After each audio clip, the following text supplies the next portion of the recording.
Luis Gonzalez was born in El Salvador but moved to Edmonton as a young boy, and he worked as a firefighter in Alberta, loved the job so much that he wanted to be a firefighter in Vancouver.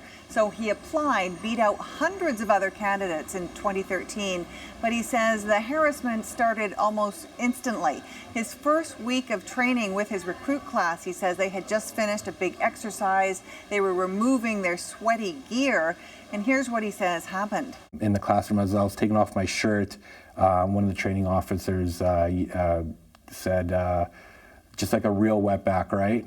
And I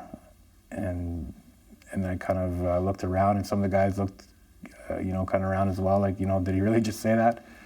Gonzalez says he was too intimidated to say anything, and it just got worse. He says his captain and training officers often just called him the Mexican and other derogatory names. He says in one fire hall they put up posters featuring lazy Mexicans, and he was told if he took a poster down, they would put 10 more back up.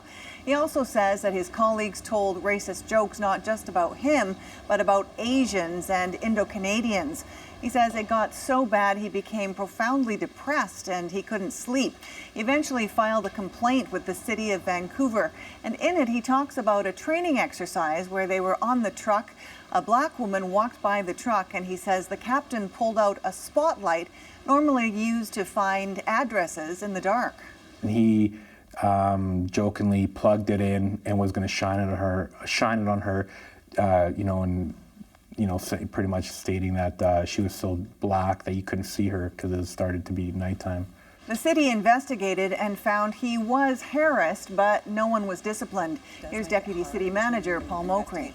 There was not sufficient grounds, based on the information that we had, to pursue disciplinary sanctions against any individual employee. Gonzalez has now filed a complaint with the BC Human Rights Tribunal. He says he wants acknowledgement he did experience racism.